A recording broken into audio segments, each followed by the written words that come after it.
In November of 2021, the Associated Press reported on the story of Desta Haile Selassie, a young man who had been documenting the names of victims of atrocities in the ongoing war on Tigray. Him and his friends from Tighat, an online media platform founded after the start of the war that also featured a comprehensive communications blackout, was solely dedicated to documenting and bringing to light the horrific violence that was perpetrated on civilians and civilian property. Desta, a postdoctoral researcher at Howard University, was tasked with the sole responsibility of compiling a list of victims, a list that now contains the name of 3,291 names. When the team from the Associated Press interviewed me back, if I remember correctly, I think it was back in November, the total list of victims we had was about 3,100, to be precise, 3,116. And the current list that we have is, I think it's about 3,291, close to 3,300. Desta fears that the list is only but a drop in comparison to the sea of crimes that were committed in Tigray during Tigray's 8 months long occupation by Ethiopian and Eritrean forces in 2020 and 2021, a fear that is confirmed by the difficulties he faces to collect information from Tigray. For months, Desta had depended on handwritten lists of victims smuggled out of Tigray, posts on social media, and reports by international outlets. But since the start of the siege on Tigray in June of 2021, Desta says there's little to nothing coming out of the region. I think this is the reason why we have about 3,300 victims so far. And as you know, the number of civilian victims is much more than that. But before June 2021, we have very courageous people helping us from Tigray, on the ground in Tigray, from every district in Tigray, who used to send us handwritten notes about the list of victims, images about the list of victims. I also collect data from social media, posts from family members in the diaspora, or it could be in other parts of Ethiopia. And we also get reports from well-researched articles, human rights organizations or international medias. Desta has 19 relatives on the list, including an uncle who was killed by Eritrean soldiers after being forced to do manual labor. But he says having a relative on the list does very little to aggravate the pain of having to compile the list at all. I have about 19 family members from my mother's side.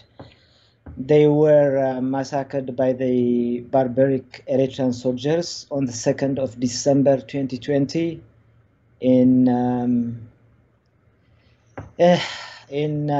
the Goda bottles and glass factory.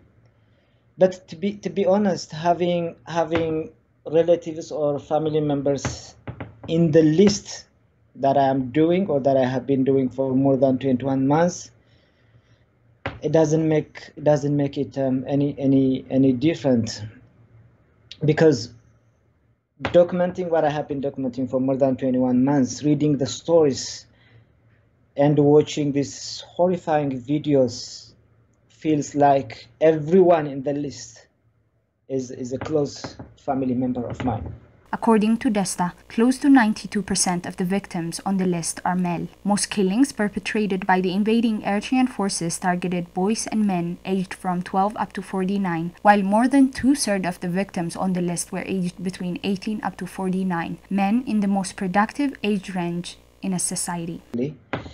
So the composition of the victims ranges from, for example, if we take age-wise, especially the barbaric Eritrean soldiers, they were targeting young men from the age of 10, 12 to 49. So I remember we had 2/3 of the victims were from age 18 to 49, and this is called the most productive age bracket in the society. And if we see the analysis on a gender basis, so 91.8% of them were male and 7.6% of them were female, and the rest 0.6% of them are unknown. Recently, Desta has been focused on compiling a list of ethnic Tigray and Ethiopian National Defense Forces soldiers arbitrarily detained by the Ethiopian government and being held in internment camps across the country, and some even killed. Desta has so far compiled a list of 8,000 Tigrayans, close to half of the 17,000 the Ethiopian government has admitted to detaining. We have started compiling the list of detainees from November 2020. Because soon after the war started, Abiy Ahmed immediately started detaining the ethnic Tigrayans who were members of the Ethiopian National Defense Force. So their numbers are believed to be from 15,000 to 17,000, and they are languishing in detention in prisons in Addis Ababa, in the south part of Ethiopia, in Afar, and in Redawa. So we have been collecting data about the details about these ex-members of the Ethiopian National Defense Force, for example, in which location they are being detained, the number, their military rank. So we have managed to collect details for about 8,000 to 10,000 of them. No matter how hard or painful it gets, Desta says he's going to continue his work, hoping and believing that these victims and their loved ones will one day be served justice. I believe I have a good reason to keep doing it for more than 21 months, because I believe it's very important to document all the war crimes committed in Tigray. No matter how high the emotional toll is, I will keep doing it until justice in any way is delivered to those victims and the people of Tigray.